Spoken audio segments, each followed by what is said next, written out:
Good morning, everyone, or good evening, good afternoon, wherever you're located. We have people from about 30 countries on the webinar today, so welcome to all of you.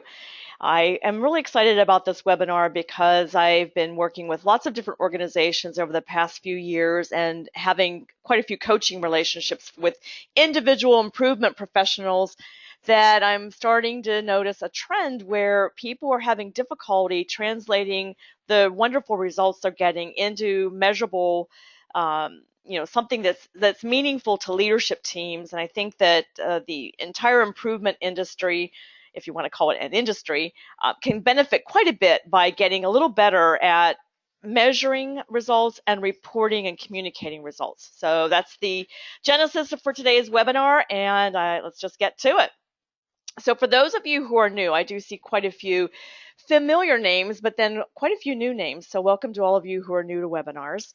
My name is Karen Martin, and I'm the president of the Karen Martin Group. We have a team of about 15 consultants that help organizations in all industries on all stages of either lean transformation, if they're very specifically heading down the lean path, or in any type of business performance improvement path that they might be on.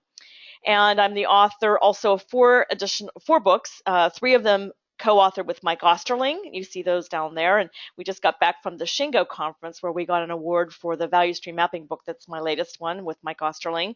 So it's wonderful. And for those of you who aren't subscribers, we aren't one of those firms that sends a lot of marketing information. It really is a matter of, content heavy, sharing resources and that type of thing. So I welcome you to subscribe so you can learn about all of the webinars and other free resources we have coming up. So today, what I thought we'd focus on, and I'm trying a little different pattern with the webinar today, so it's not going to be a full hour of content. I looked at a lot of the questions coming in on the registration form and thought that because financial results and calculating results is so situational, it would be nice to have a little more time for some very specific questions. I won't mention your name whenever you ask the question because some of this stuff can be a little confidential from an employer perspective. But if you want to ask specific situations and specific questions to the work that you're doing there at your organization or with clients, if you're a consultant, I'd love to spend a little more time answering those questions because I think that's where some of the greatest learning comes. But what we will cover is a little bit about how to calculate the financial impact of your improvement results and why that's necessary. Ways for improving margins through expense reduction, and we'll talk a bit about this whole notion that lean is about layoffs, which it is so not. And we'll also talk about top line growth because a lot of improvement professionals focus primarily on expense reduction, and there's a lot you can be doing to help the organization make improvements that actually help grow its top line. And for those of you in government or any type of not-for-profit sector, do not worry. This top line discussion's for you as well. I'll get there. I'll explain when we get there. And then finally, how to engage your executives in the process so that you get them, interested in what you're doing and much more eager to see more improvement in your organization. So the first question, I think, and I'm going to pose quite a few questions today as well. The first question is, why does measuring matter? And one of the things that I learned early in my career is that, I would do this great work. And this is a long time ago, back when I was at a manager, even a supervisor level. And I would do this great work and my team would have these great results. And I would be a little incredulous that leadership would, in a meeting 2 months later or something, make a comment where it was obvious to me that they didn't know what the team had accomplished. And over the years, I started understanding, busy leaders are busy. And busy leaders don't necessarily pay attention to everything around them. They're very focused on the mission at hand that they're working on. So it's really up to improvement professionals, line managers, executives, everyone in the organization to properly communicate what the results have actually been. Measuring matters because without a from to and a gap that's been clearly identified, people have a difficult time feeling the real results of the real benefit and the effects of improvement. If people don't feel the benefits and the effects of improvement, then they're much less likely to really get interested in making additional improvement. And as we all know, improvement is hard. So you want people to be highly engaged and highly motivated to see you succeed with making more improvement. So measuring matters a lot. Now, one more quick thing I'll say before I move on. There is this saying that I blank if it was Einstein or Edison. It was one of them that said, not everything that matters can be measured and not everything that's measured matters. And I agree with both of those statements, but I do believe that we shortcut ourselves when we think that things are not measurable that are really measurable. And I'll explain that as we get through the webinar. So most things are measurable in some way, and they may not be quite as precise, but they could still provide directional, view into the impact that you're making with improvement. So why should you even do this? The first thing is that executives, in my experience, just really don't sit up and take notice until you see they see numbers. And that's because executives are driven by results, and they should be. That's their job. That's why they're there. So if you don't have measurable numbers that you can give executives, you're pretty much not going to get anyone's attention. There's a rare executive that I've run across that really cares deeply about the work experience, the environment, the culture, and they're not as driven by numbers and bottom line results and those kinds of things. They are rare and they are in certain settings. So if you have one of those leaders where they really don't care about numbers, good for you, because it takes the pressure off making numbers, but it isn't necessarily something where you should just ignore the need to actually measure results because you have one of those rare executives. So you need numbers to engage executives. They will not pay attention to you without quantifiable results. Second, and I don't mean to scare anyone, and I'm sorry, I'm going to just call it like I see it. And when 2008 hit and the economy hit, there were legions of Six Sigma green belts and black belts and lean champions that were laid off. Legions. I mean, I had one client that had 23 improvement professionals that were laid off in one day. And it was because the executives in that organization did not value highly enough the work that those people were doing. And everyone has to find ways to add value not only to external customers, but to the internal customers, and your leadership team may be one of the most important customers there is. So everyone needs to, move the needle as we do with processes, with any process. We need to constantly be moving that needle on how to sell our value and get people to really want you to be around for the long haul and value your work enough that when things get tight, improvement professionals will not be the first, group of people in the organization that get thought of to get laid off. So job security is important, and the more valued you are, the more security you'll get.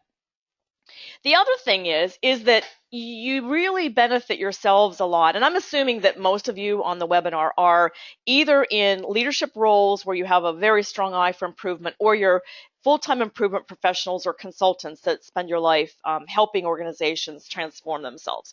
So as far as engaging employees in the improvement process, it's very powerful to be able to talk about actual results in a way that makes a difference to employees. So for example, an employee may not really care so much if there's a top line growth where there's additional revenue, unless they see that as the means toward job security and the organization's growing, and that's good. But sometimes frontline people really don't connect the dots that way.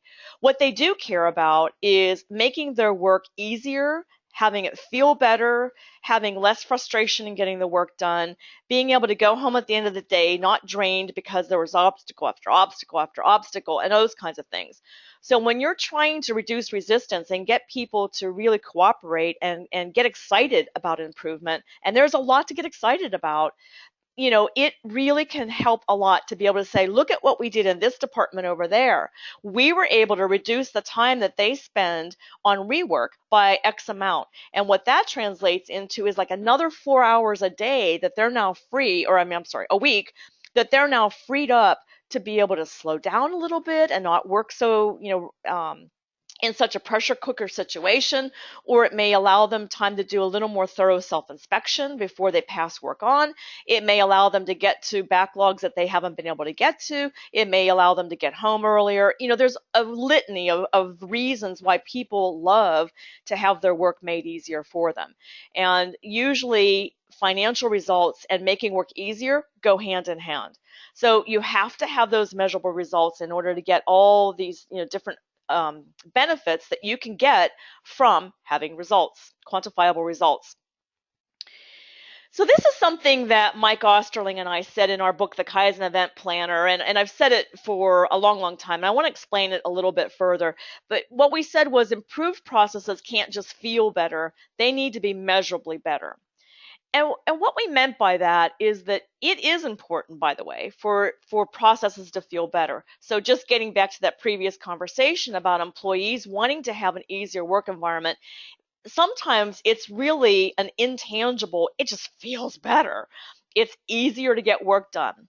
But all of that can be quantified, and it can be, and I'm going to show you how to quantify that. It can all be quantified, and then you can use that feeling of the work being better in a numbers heavy way to help leadership really understand what you've accomplished and what the team that you're leading perhaps has accomplished.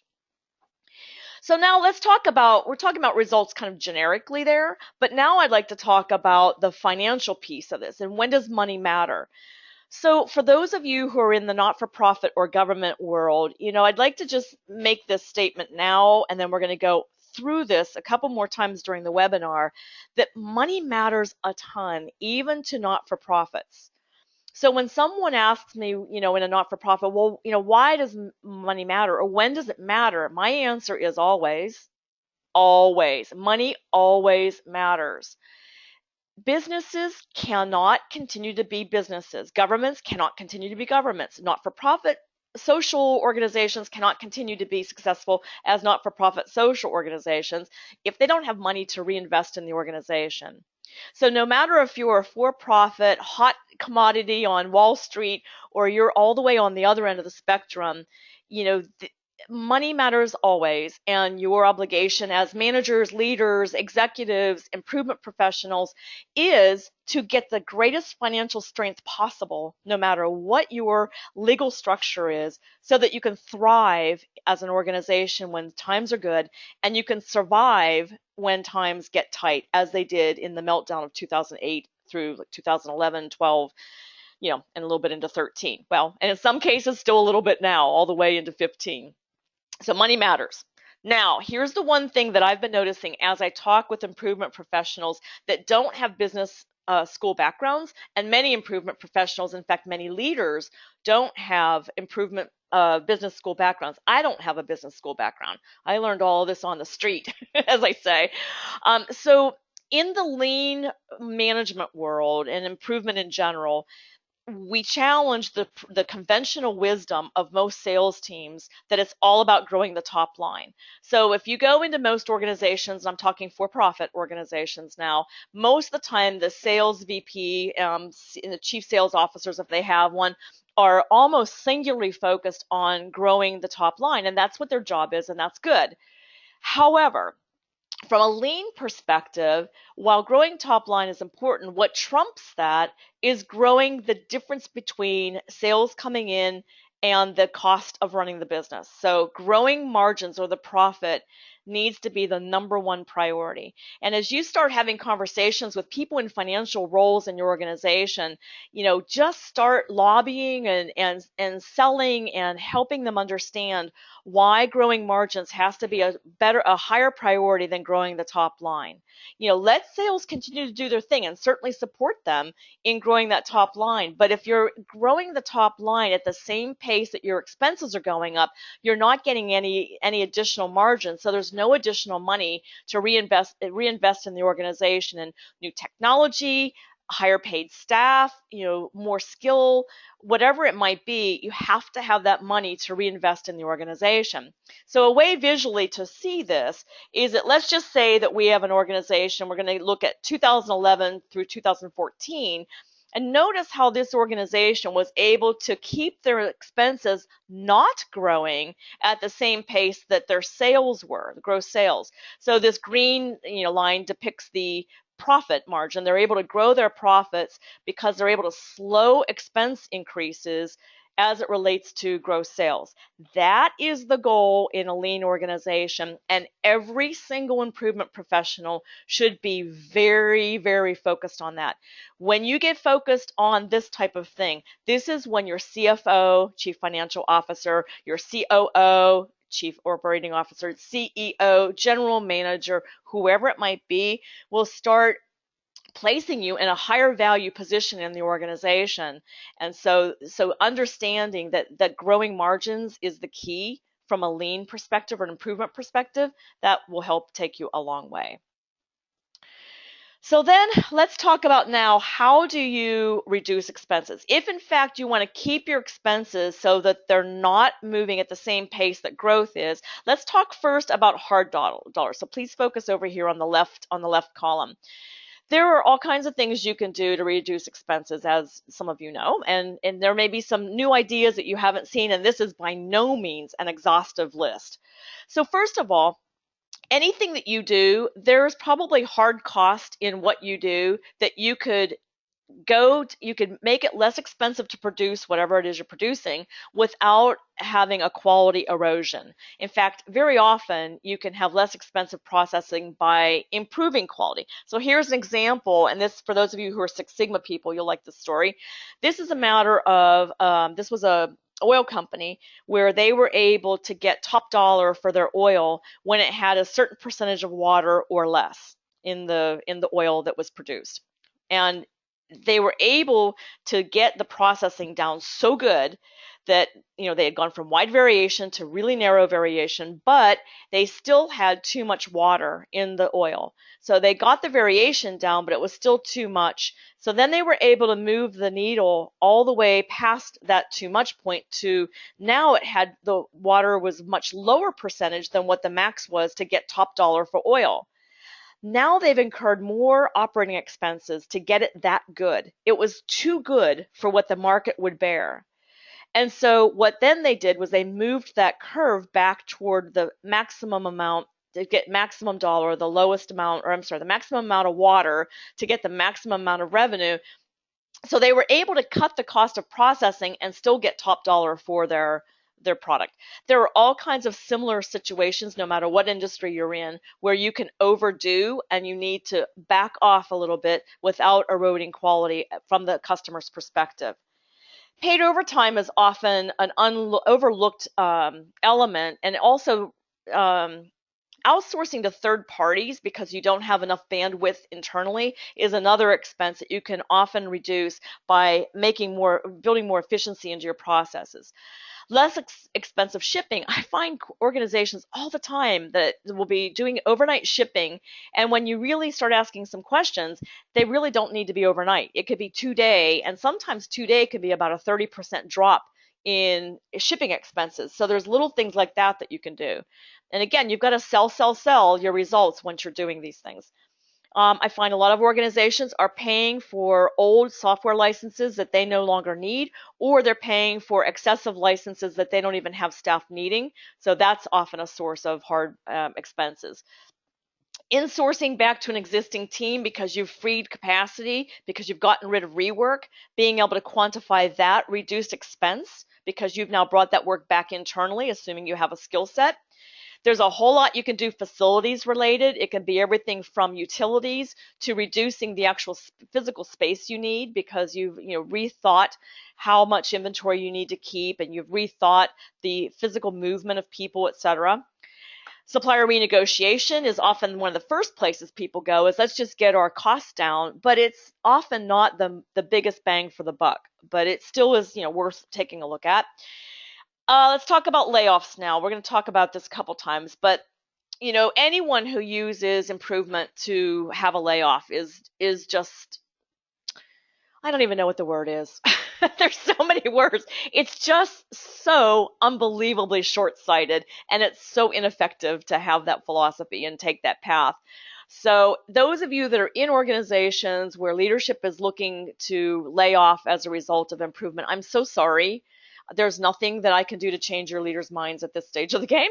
I just hope that at some point you're able to get into an organization with that commitment that improvement does not result in layoffs. Now, that said, what it can result in is if you're in a flat or a market that's not actually growing at all, it may be even going backwards, you can have some hard expense reduction by allowing attrition, so that's employees leaving, without backfilling them with new hires. So you can reduce labor expenses by just not backfilling with new people once someone leaves, and that is a legitimate in a flat or a eroding marketplace, that type of thing. Many of you, and hopefully many of you, are in growth organizations, and in growth organizations, then you can take all the improvement you've done and you can actually not have to hire as many people because you have freed capacity, which I'm going to get to for a minute over here. So moving to, those are just some examples of hard dollars.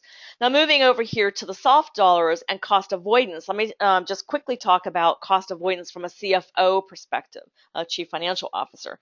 So what I have found is that CFOs either get it quickly or they don't, and they dig their heels in. So by getting it quickly, I mean there are CFOs that when you explain, for example, when I get to freed capacity and the ability to have more time available for employees to complete work, some CFOs will like, absolutely, you can quantify that, you can count it, and I'm gonna love it. It's going to be a legitimate number because we're avoiding the need to hire new people. There are other CFOs that say, if it's not a direct bottom line reduction, I'm not going to accept it. And every client is different in my case, and every CFO is different in your case. So what you have to do, or what I recommend you do, is have a conversation with your controller, your chief financial officer, your VP of finance, whoever is the right person, as soon as possible, and ask them how they view cost avoidance.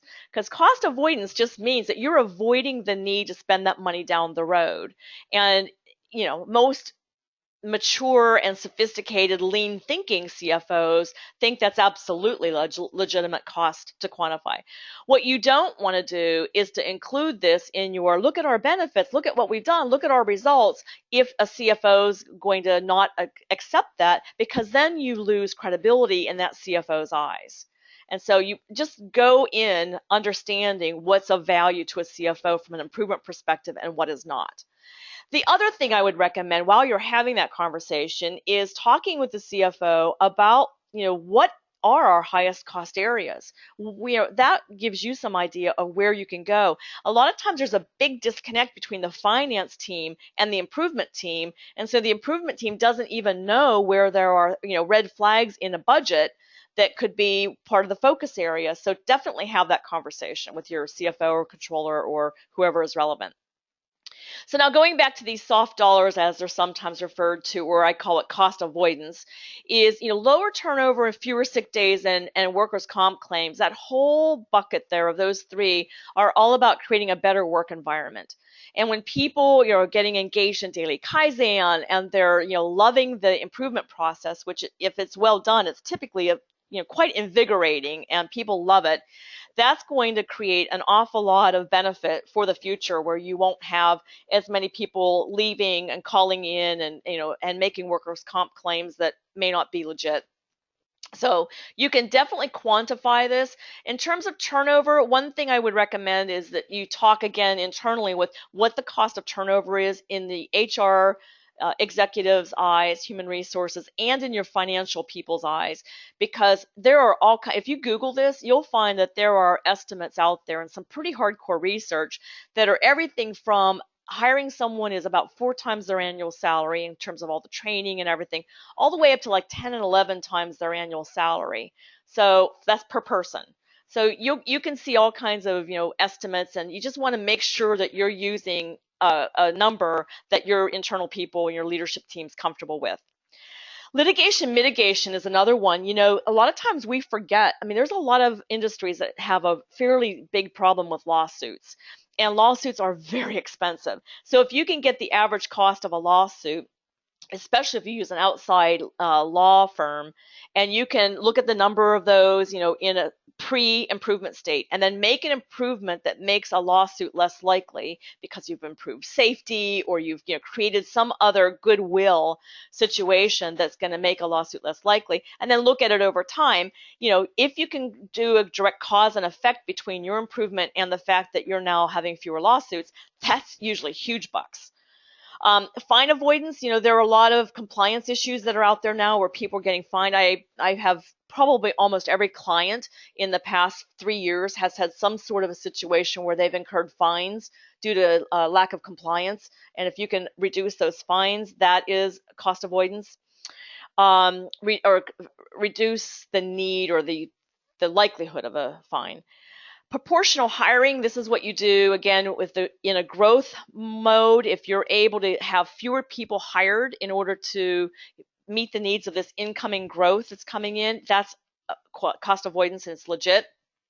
And then reducing reliance on third parties. If a lot of people outsource work that they can't handle because they don't have enough employees, well, once you free capacity, which I'm about to get into, then you can bring that work back in. And so that ends up being also a hard dollar savings, expense savings, because you've brought work back internal. So, and that list also goes on. These are just a few examples of things that sometimes people don't think about. So as I'm moving into freed capacity, just a quick review for some of you who might be new. The terms I use are lead time and process time, the two time metrics. So lead time would be the total elapsed time from the time work is received until it's passed on to the next department or work team. Process time is the time it actually takes to do the work. And it could be that the work sits for a while before someone starts working on it. It could be work sits after, before it's passed on in the case of batching. But process time and lead time are the two numbers that we look at. And process time is the key metric we're going to look at to reduce capacity, to free capacity. I do have a blog post that's coming out in, what is today, Thursday? It's probably going to come out over the weekend or maybe early of next week. It's going to really explain this freed capacity concept in detail. And then let me think, do all four of the books? Yeah, all four of my books also address freed capacity in one way, shape, or form. So you can also get some greater detail there. But process time is the actual touch time, think time, analysis time, etc. it takes to do the work if the person can work uninterrupted. Now, if you look over an entire series of processes, like an entire value stream from request to delivery, you see these colored little rectangles here are different kinds of process time. So most of you are familiar with this, but just as a quick review, work is idle in the white area. And we've got unnecessary non-value adding time, which is considered the 8 wastes. This is, time that you're spending that is really, truly not necessary. No one values it, and you can get rid of that time by making improvement after you know the root cause for that time.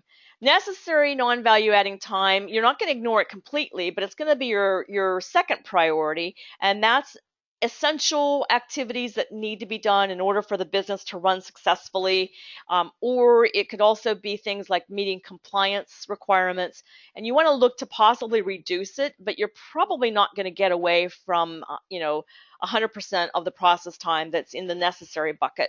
And then there's the value adding process time, and that's the green, so you want to, of course, retain that. Maybe make it easier to get the work done, and that may create some efficiencies, but you want to keep that value adding time. So process time and lead time are where we're going.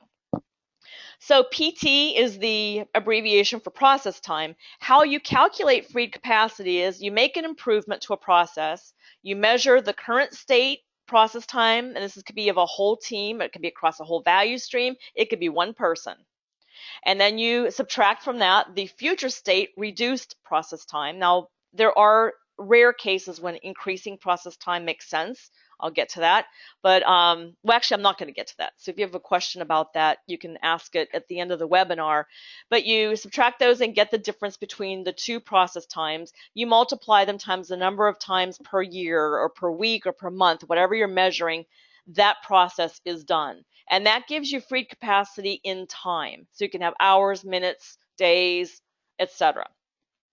Now, if you want to take it to a little different look, you can calculate freed capacity in FTEs. And you have to be careful about this, which I'll explain in just a moment, but let's look at the formula. Excuse me. You also take current state process time. Now you're going to do that in hours and subtract future state, the reduced process time in hours from that, and get the difference. You're going to multiply it times the number of occurrences per year. Again, how many times is that process done? And then you're going to divide it by this number, the available work hours per year, which you'll see on the next slide is going to be, I'll calculate out what that is for you. And that can give you your savings or your improvements and results in FTEs. Full-time equivalent is what FTE stands for. So 2 half-time people equals 1 FTE. Full-time equivalent. Now, the danger in reporting in FTEs is that someone somewhere will think that, oh, well, if we have a 7 FTE gain, we freed capacity of 7 FTEs, then that means we can get rid of 7 people. So no, that does not mean that at all, but it does mean that you have the equivalent of 7 people that you're now infusing into your workforce without it costing you a dime. So FTEs can become powerful in looking at how much space you're creating in the organization to either bring in additional work and not have to hire the same number of employees as you may have in the past, or do other things which you'll see a list of in just a moment. The one thing that's critical about this FTE discussion is that it's not, when you get a number here of like 7 FTEs, it doesn't mean 7 full people, full bodies of people. It could mean it's pieces of different people, assuming that you're in an environment where people are juggling lots of different things. So if you have one process you've made improvement to, and that person actually touches 12 processes, you can't get rid of a person anyway because they've got 9 other processes that they're working on, or whatever the math was that I just said there. So you have to be careful using it. However, it can be a powerful metric. So for example, I use this with a nursing group in a large health system, and we were able to free capacity that was equal to 20 FTEs by simply reconfiguring the workspace and realigning where equipment was located and all of that. 20. So how we used FTEs was to sell leadership on the fact that, look, this is like you have 20 new nurses giving direct patient care in your system and you didn't have to pay a dime extra for them. That's how powerful these improvements can be. And the numbers add up very, very quickly. The last way that you could convert it is you could look at it in terms of labor dollars. And again, you have to be very careful with this because when people see dollars, sometimes an unsuspecting chief financial officer will say, oh, they're talking bottom line results. No, that's not what we're talking about. You're using this calculation only to prove a point of how many dollars were being spent in the current state on non-value adding work. So you can say, look, this is like taking $40,000 we were spending, and now suddenly we've got $40,000 to spend on value-adding work that's going to benefit our customers. Woohoo! That's great. So again, you have to be careful how you use these and which one you use under which circumstance, but they're all 3 legitimate under specific conditions. I see a lot of questions coming in. Let me go through one more slide, and then I'll go ahead and stop and take a couple questions. So let's go on to the next slide of this available work hours per year. If you want to calculate FTEs, here's how I recommend you do it. You take the total number of hours paid per year, and in most organizations, that's 2,080. Financial services sometimes pays only 35 hours a week instead of 40 hours a week. So sometimes it's a little bit lower there, but whatever the number is for your industry, you start with that. Then you subtract any of the number of hours of paid holidays, and that can vary widely from a high in government. Government usually has the most paid holidays. Healthcare and small businesses typically have the fewest. So you'll have to figure out what it is for your organization. And then minus the number of hours of paid time off, which this varies widely from industry to industry and department to department within one company. So what I recommend you do here is I recommend that you have 1 available work hour per year number for your entire organization. Now what that means is if you have executives that have 5 weeks off a year and you've got frontline people that don't get any time off till they're there a year, you're going to have to use a median instead of a mean. I recommend a median so you are able to get a number that's more realistic depending on whether you have a lot of high-end, large numbers of weeks off, or a large number of very, very small numbers of weeks that people get paid time off. So get one number. What I don't do, I put this in here because some people include this. I only use those three numbers to come up with my available hours per year for each client. Some people do get pretty anal about this and they decide, oh, I also want to subtract out the numbers of standing, a number of hours of standing meetings. And I suppose if you're in an industry where there's a half-hour standing meeting every day or a 15-minute standing meeting every day, like in the case of huddles, that does add up. So that might be legit. I wouldn't argue against it for sure. And then also subtract out any kind of formalized, standardized, required training per year. Some people like to do that as well. But do that and you'll get your available hours per year for your organization. And then you can go back and you can calculate the FTE formula if you want to ever show your results in terms of FTEs.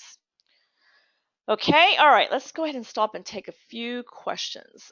In banking, is fraud detection and control a soft cost or a hard cost? I can see both sides of that coin. Okay, let me think. Fraud detection. So it depends on what kind of fraud. If it's embezzlement and you're checking, you're determining embezzlement, that would be a hard cost if you're reducing the hard costs going out the door. If you are doing some sort of improvement that makes it easier to detect fraud that would have cost you something that's now not going to cost you something, I would put that in the soft cost avoidance bucket. So I think it depends on what the improvement was and what the current condition was, if you're actually cutting expenses or if you're avoiding the need for an expense, if that makes sense. Okay, next question. Please explain when or why process time and future state should be increased. Okay, so there are times, so the overall process time for an entire value stream, for example, should hardly ever go up. I mean, I don't think I've ever seen it go up overall. But there can be a time where people are not doing adequate self-inspection, for example, and they're passing error-prone work on to the next department. And the only way to get that next department from having rework time is to give a little more time to the department that's producing the work for self-inspection. So instead of these really hardcore production standards and production targets, you may need to back off a little bit in order to get the overall performance of the whole value stream to be a net reduction in process time. The other time process time can go up is if you're shifting work from one area to another. I just had this happen this week with a client where there was an order entry situation, and there were a specific kind of orders that are being put on a fast track system. And so they're going to bypass one department, but then the department they're going to is going to take on a tiny bit of that previous department's work. So there's a net loss or net reduction in process time overall, but one department's actually having an increase in process time, but it makes sense for the overall value stream. Okay, now the question. I did not understand explanation on FTEs. Can you review it again? I'm actually going to move on. This FTE discussion's in all of my books, and it's in several of the webinars that have mapping related topics. So you can go back and listen to those, or take a look in any of the books, or you can Google it too. What about overtime in this formula? So if you're talking about unpaid overtime, like salaried people, and they're being paid for a certain number of hours, but they're actually working more hours, I do not include that because I want to compare apples and apples, and I want them to not have to do that in the future state. If you're talking about paid overtime, I would also ignore that because you don't want to create a situation where you're having to pay people overtime. Even if they like it because their budgets are on it, people should not be working more than 40 hours a week, says the person who works 70 hours a week.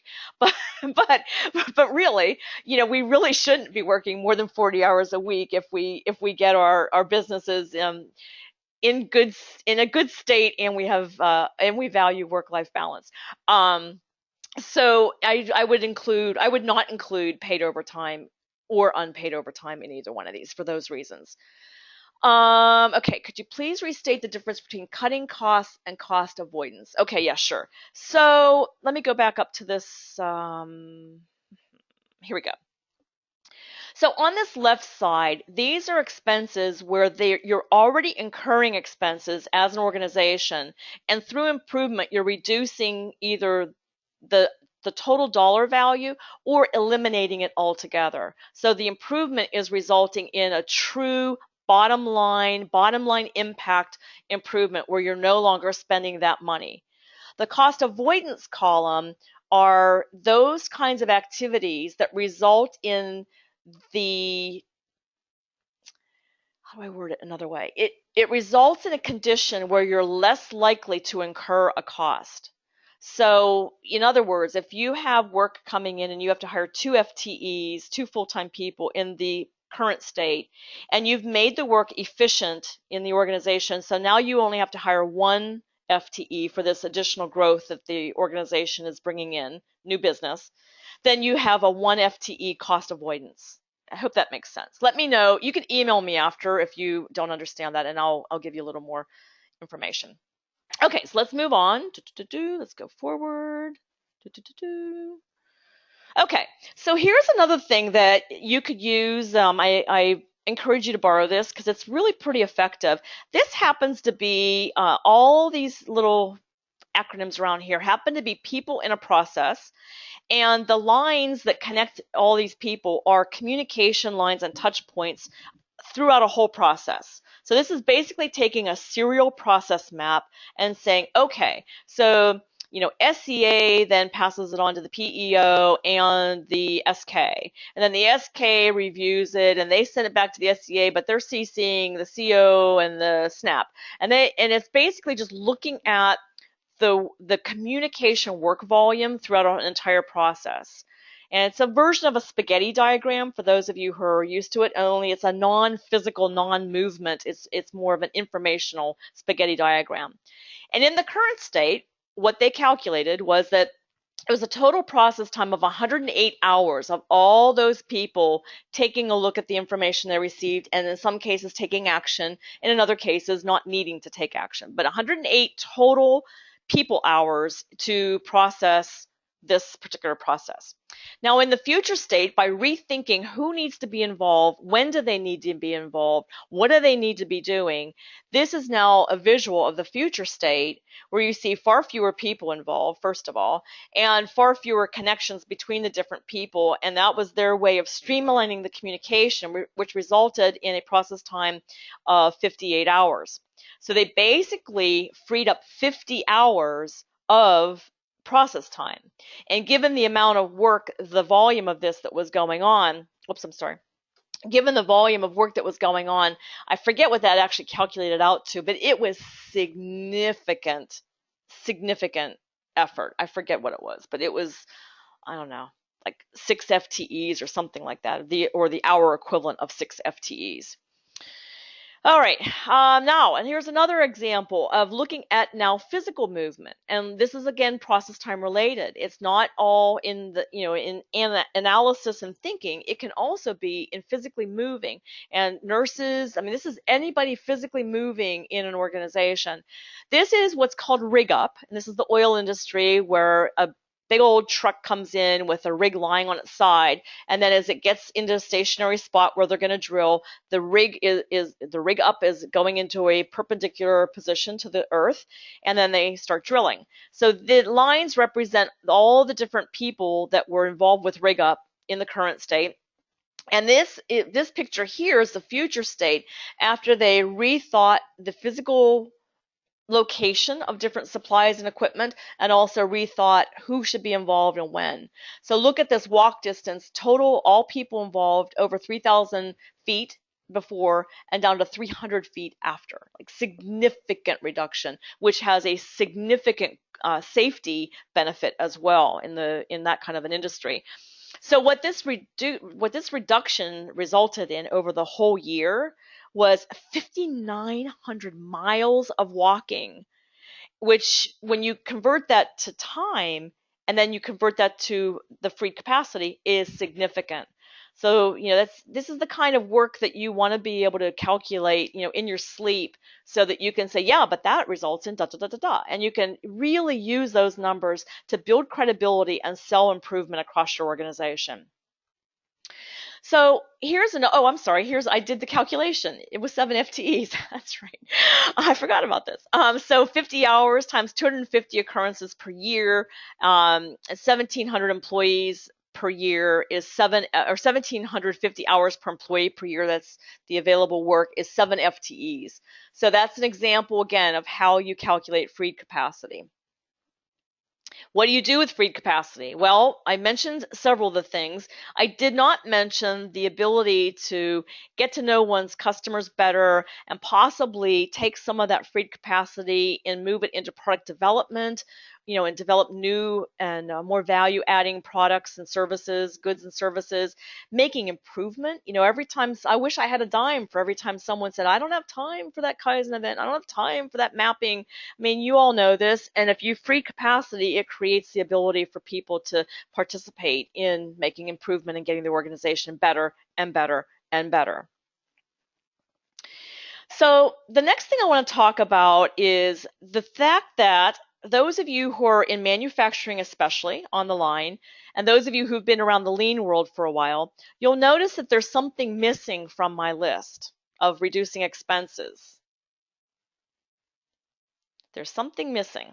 And it's something that's talked about a lot, and I want to correct the misperception. And that is inventory. So a lot of people that don't really understand the full gamut with inventory will say, well, we want to reduce inventory, so we reduce expenses. Well, here's the deal. You don't long-term reduce expenses by reducing inventory. Typically, what you will do is you can get a one-time reduction. So when I go in to reduce inventory for a client, what we do is we set up an overage place, some sort of a room or a shelf, depending on how much we're talking about.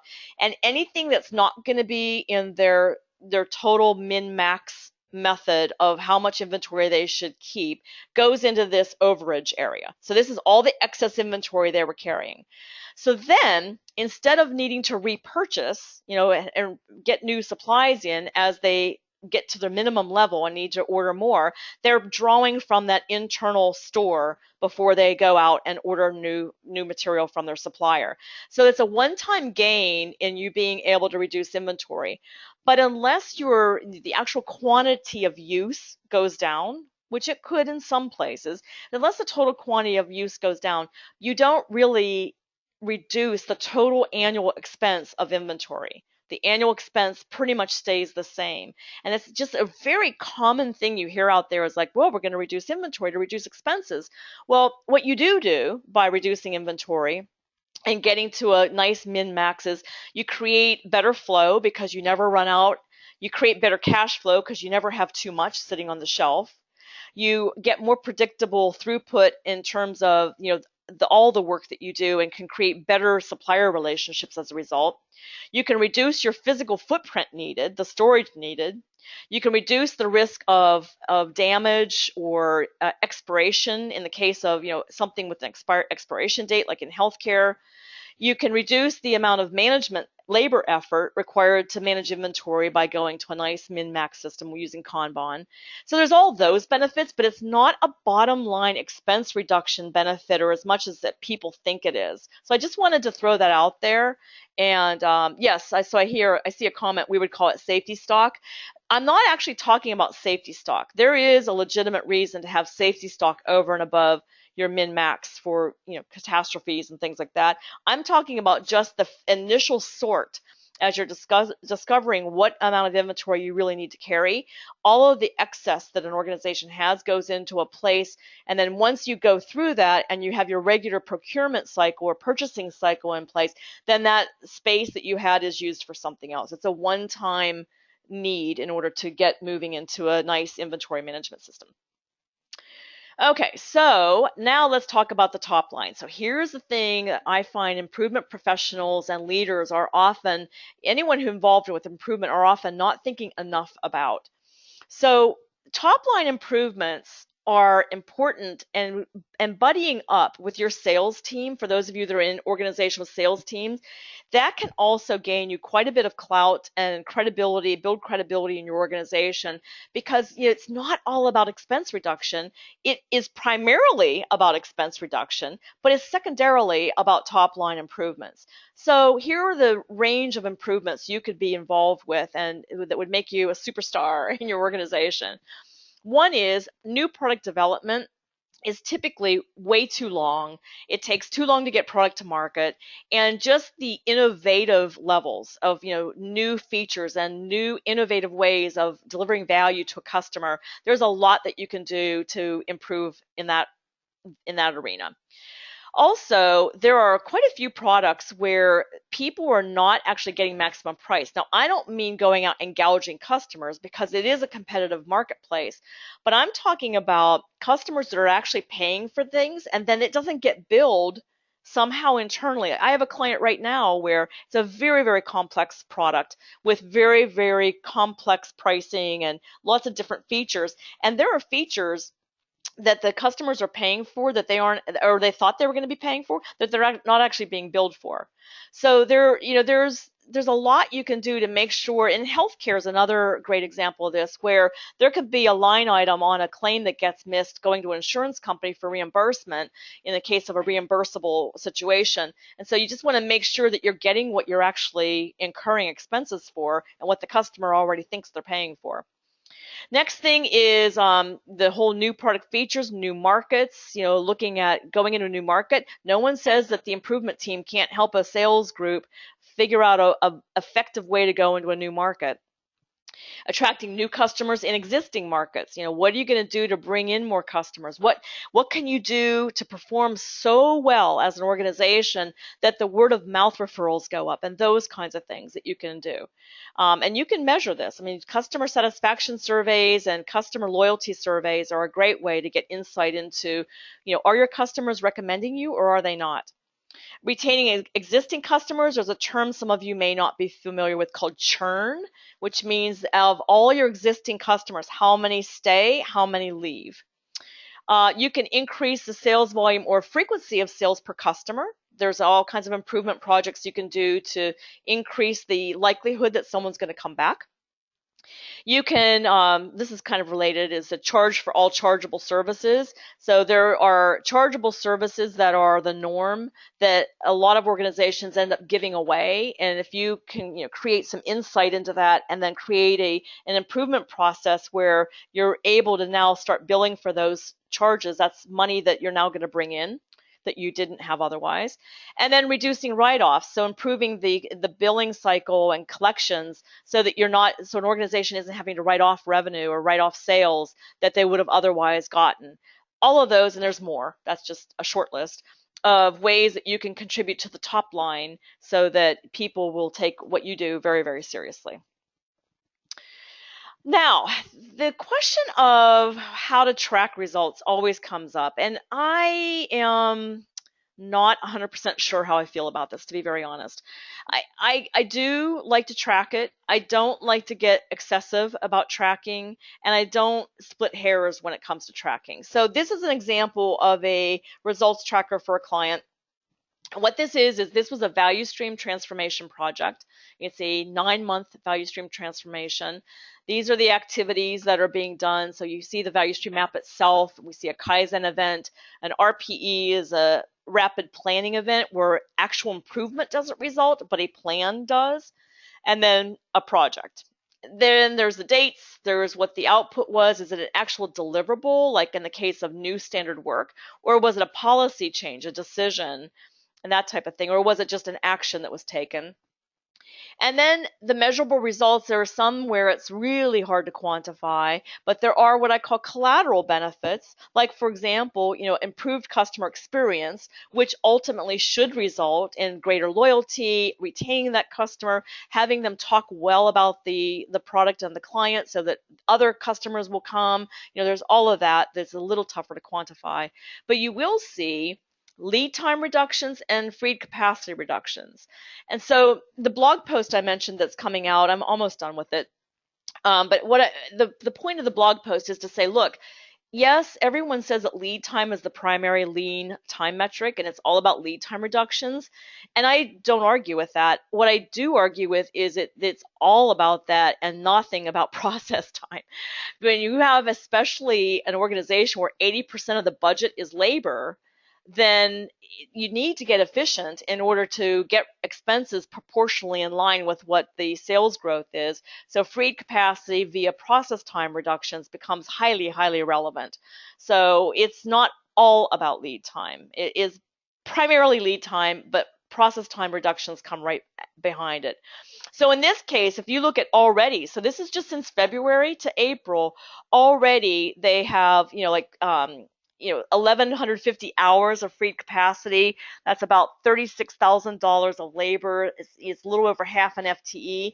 And that really hasn't been, that's only been 3 activities that have resulted in that. So there's a lot to happen in the next 9 months that are going to result in a lot of free capacity. And the driver for this organization was that they need to be able to scale because they're in a rapidly growing market, which is great.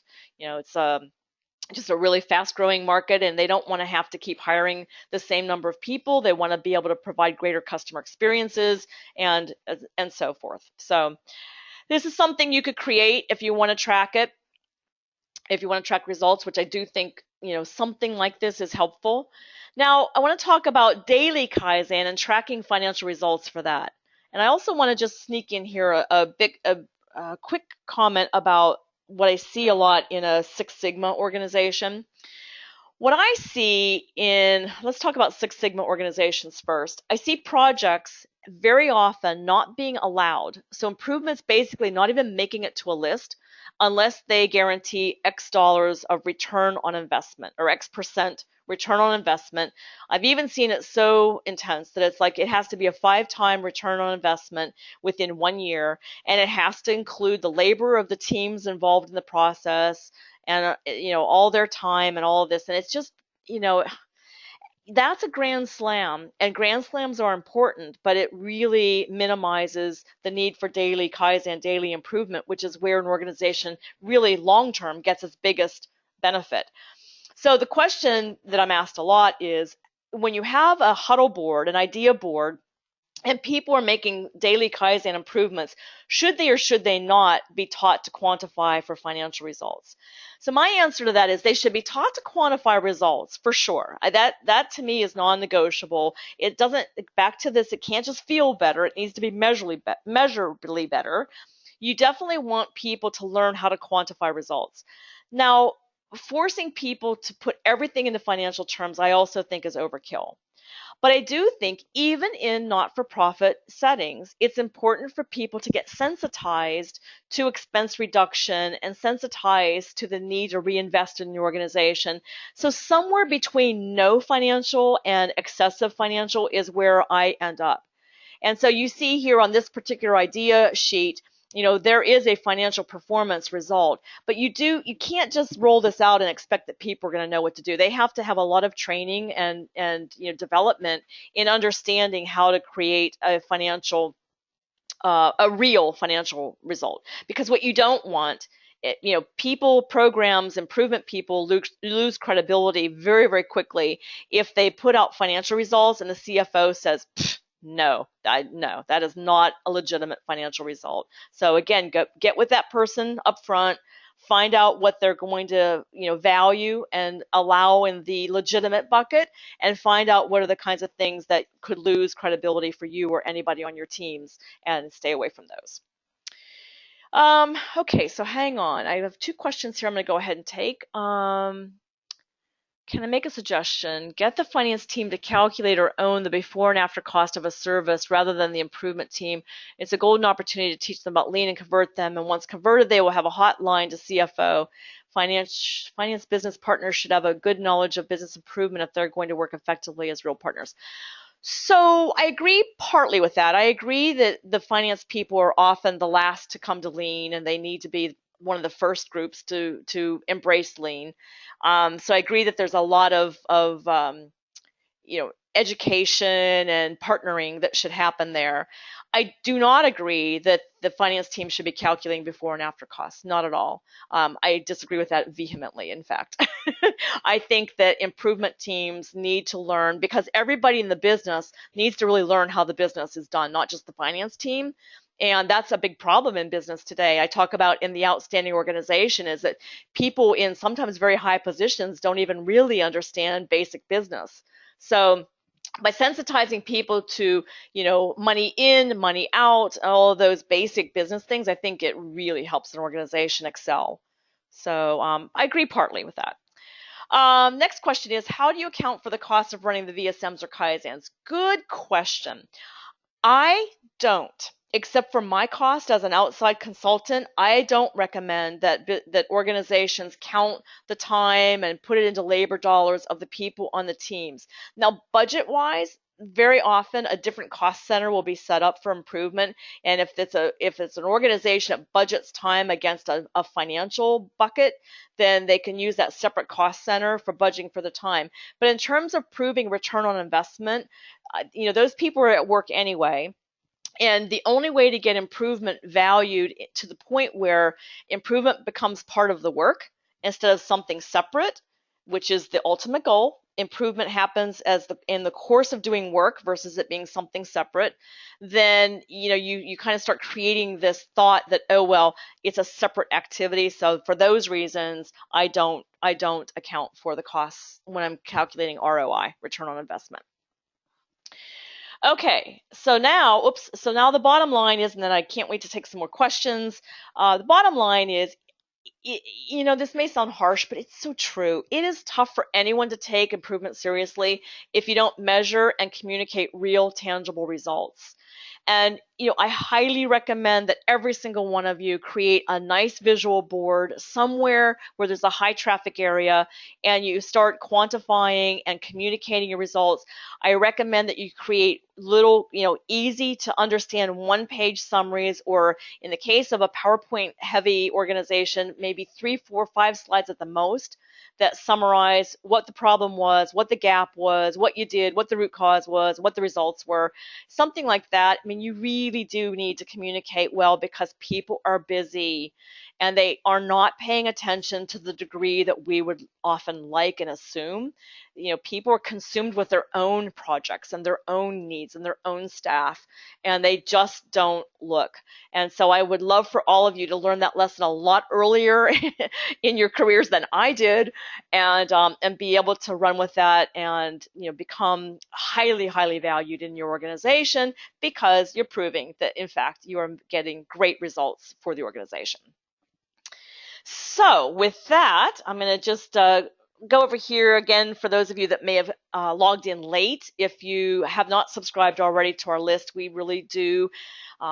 We spend a lot of time trying to give very, very high value content, and it's not a marketing heavy approach that we take. It's very much giving back to the improvement and leadership community. And there's some books there in case you're interested, in all kinds of social media opportunities. The materials for those of you who are new they are on my website under ksmartin.com/materials.